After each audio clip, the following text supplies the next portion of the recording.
What's going on, y'all? Welcome back to the channel. As always, as it's Sunday, My Hero Academia Recussion. So let's just go ahead and hop right on into chapter 287.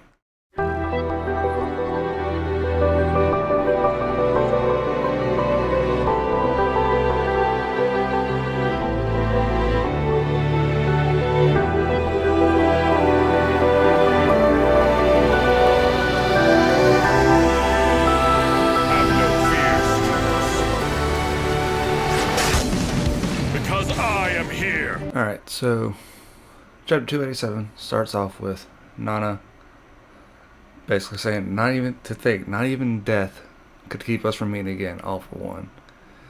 And then it's just, they're looking at each other and Deku's thinking that's Nana Shimura, and he's just like, we're inside one for all, but what's happening with Kaiton and everyone else? All for one is like, well, looky there, Tomura, a dead person who happens to be your grandmother. The pathetic, incompetent Nana Shimura stands before us. Damn, he already killed her, but damn, he's coming for her neck right now. We're in the middle of a transplant, and they're just like, what? There are stories of people whose personalities and tastes changed after an organ transplant. Though it sounds rather occult, there's plenty of supporting evidence. As for me, I'm prone to the oddest dreams from time to time. In my dreams, those whose quirks I've stolen shown up to hurl abuse my way. These episodes often leave me discouraged. Am I really capable of feeling guilt for my sins like some utterly ordinary person? I think he's got to be full of shit. He doesn't feel remorse. But here's the strangest part. Once I get rid of a quirk, its former owner stops haunting my sleep. Bizarre, no? Especially since I'm certainly the type to hold a grudge myself. But my work with our good doctor revealed the root cause. Just as organs and cells house memories of sorts, every quirk factor contains consciousness, the individuality of its wielder, if you will. Someone with the power to meddle with quirks themselves, I found myself in the unique position of being able to interact with those consciousness. Okay, so that's really interesting.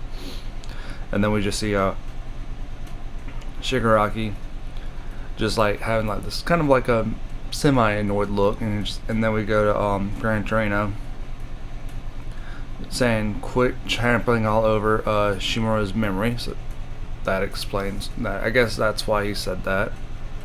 And now Nana Shimura, Grandma, why were you?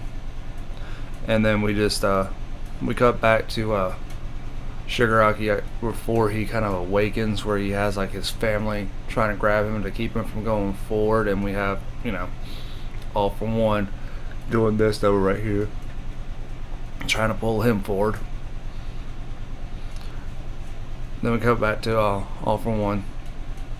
My blood kin too. My little brother, who had the power to grant his own quirk to another, could also meddle with quirks directly. When his original quirk mixed with the power stocking one, the resulting power became a sleeper car to carry consciousness forward to future generations. And it's like, anyhow, wouldn't you like to say hello? And so you're Kotaro's son. No matter how we got here, Grandma, you can rest assured that I also hate you with all my heart. And interesting thing is like Nana's face in this panel. It's one of almost content. So like she doesn't seem like she's like, you can see in her eyes like she's hurt by that, but she doesn't show it. It's almost like she's just one of those people who's like, yeah, I made that commitment and I'm gonna stand by it no matter what happens, even if it includes my grandson trying to kill me or the world. And so we again cut to, and it looks like Deku's saying that the all for one world is eroding. And all for one is just saying, Tomura, your hatred's making its mark.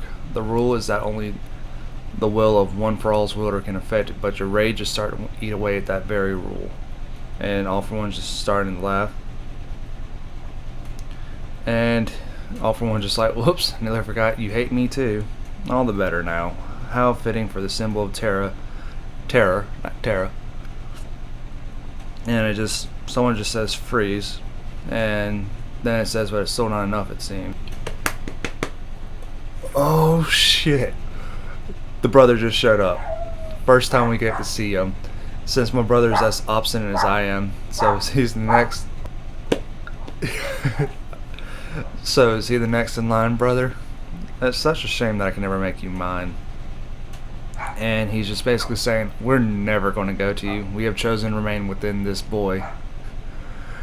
And he just, number one, just like lets off like this like shockwave or whatever, and Shiggy's like, he's getting beaten back. And that's the one power that never behaved how Master wanted, and he's just like, what the hell? And they're just like, show some power, Tomura. Combine your strength with my own and we can seal them away. They are but a couple departed people who fell to me. And brother, and you know, number one is, brother, you claim to have chosen this. No point in bluffing when I know the truth. I've seen it all through Tomura's eyes. All for one saying that. This incredible power has been wasted on the one who could protect neither friend nor teacher. They were forced to defend him, in fact. What's more, he's given, like his master, he's given himself over to blind rage. When he finds himself immobilized, squirming about, helplessly watching on, conferring this power to someone so worthless was a mistake. And then we see the brother saying, no, it wasn't.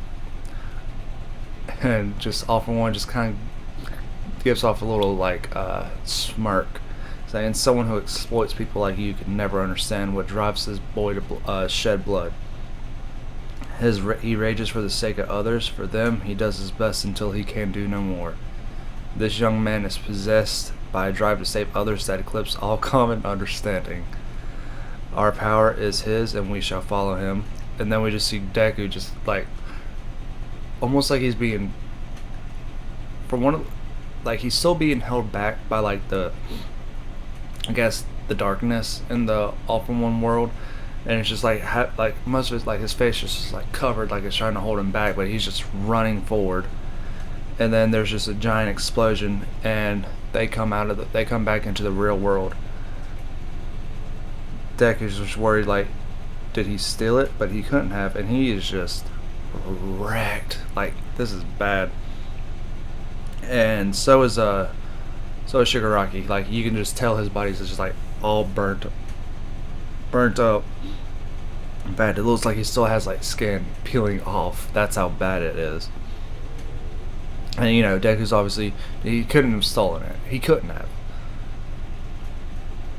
And All for One basically says, my quirk has not fully settled into your body, so you couldn't summon the power to steal his.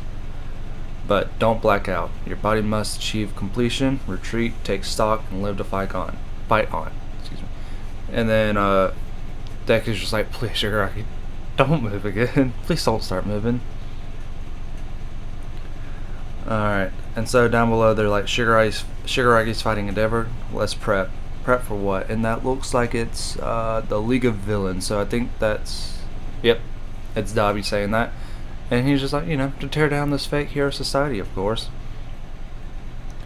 And Mr. Compress is just like, are you fine with this toga? Because I know you've been scanning for him.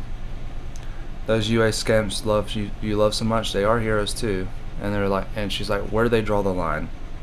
If heroes are supposed to save people, then was Jin not considered a person? Would they kill me too? And that's what I want to ask Izuku and Ochaku. Depending on their answer, I'll be fine. Oh. Alright, let's just let's go that way real. Oh my god. We finally seen number one. I'm honestly kind of surprised that we saw him, I guess, this soon. I figured he would be like the last person that we would see, that we would meet from, you know, the previous users. But he finally showed up. That was awesome. This is gonna be a little bit all over the place instead of in order like how it normally is, but interesting, like, you know, hearing All for One talk about how quirk consciousness, I'm like, you know what, that does make sense, like, especially given what we've seen so far with just One for All.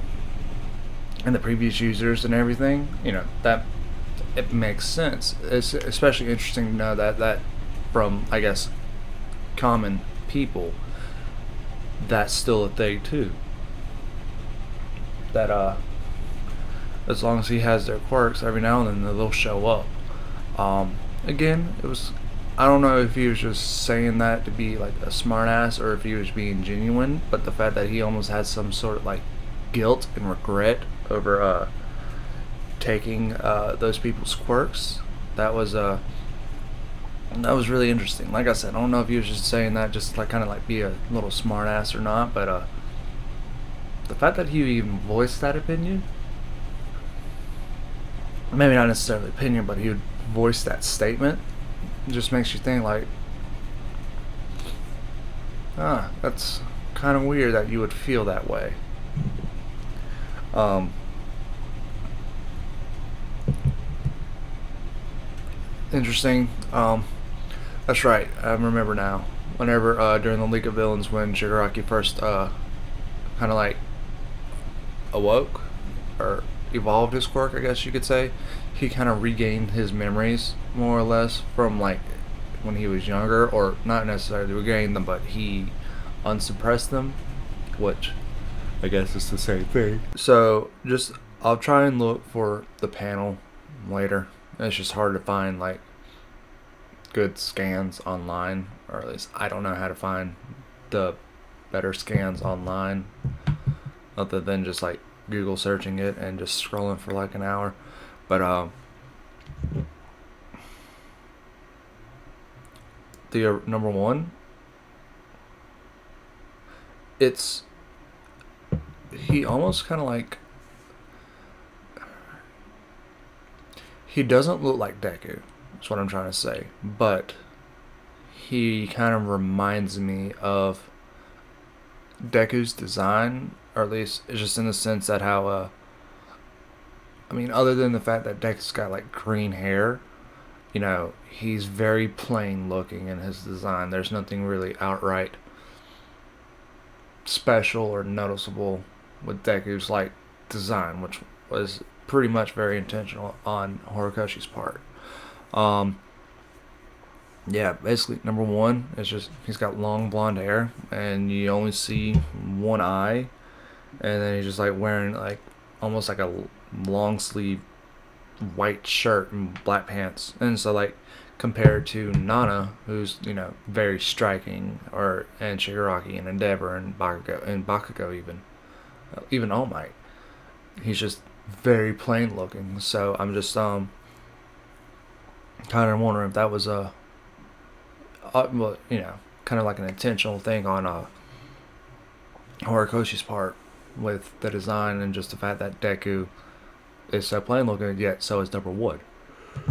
Someone else acknowledges Deku's just talent and ability and everything. Of just dude just runs forward for no fucking reason at times. We don't know why. It's just he knows it's the right thing to do, so he does it. And so that kind of explained like it wasn't necessarily a blind rage, which is like what All For One was trying to imply, like well that's what happened to All Might and that's what happened to Deku. But Number One just basically kind of says like, yeah, it's not really a blind rage. He's just angry because he knows he's got to do something. He's got to save people. So it was just like whenever Number One basically saying that his rage is for other people. You kind of see in Deku's eyes. He's just like, or at least the way how I see, he's just like, oh, okay, yeah, that makes sense. Also, this just kind of I don't know if I don't want to like overestimate Deku, but I don't know if it was just a mixture of Nana and One being there to kind of help the ease or like help release some of the pressure off of Deku, but the fact that he gets up when he was like just like slammed to the ground, like almost tied to it in the mindscape, but the fact that he's up and running, like I said, I don't know if that's just because the presence of Nana and Number One are there to help like alleviate some of that, or if Deku's just like said, "Fuck you, I'm running," and that's what he goes and does. We then open back up. After that they open back up, and Deku and she are, they're falling in that they're falling from the air. And like I said, Deku and Shigaraki both are wrecked. Like, cannot. I'm gonna go ahead and say it that of the people who are still alive, those two have probably gotten the most damage. Like, that's how bad it was. And obviously, All For One basically told Shigaraki, he's like, you can't pass out. If you do, you can't pass out, because if you do, your body won't fully adjust to the powers yet, or they won't achieve completion, I should say. So I don't know if he's just saying, like, if he passes out before he finishes the transformation, like, it's over with, or if that means it's going to take even longer. So, like, if he passes out for like 2 or 3 days, that means it's going to be 2 or 3 days before his body can completely finish transforming. Or if he passes out now, then it just stops. Or maybe it could be like he passes out for 2 days, and then it takes his body some more time to finish the transformation. So it could be up to like another week before he finishes transforming. I'm not sure, or at least I think it's if he passes out for 2 days, and once he wakes up, that's when it's gonna start again. Because that would make sense, but I'm not sure.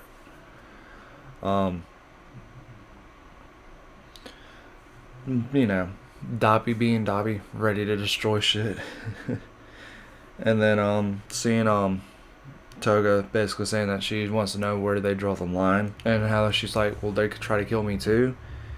That I find it interesting that she wants to at least talk to Uraraka and Deku about this, because she's still wondering, is like, if heroes are supposed to save people, twice, was he not considered a person? Would they try to kill me too? And again, that's where the chapter ends.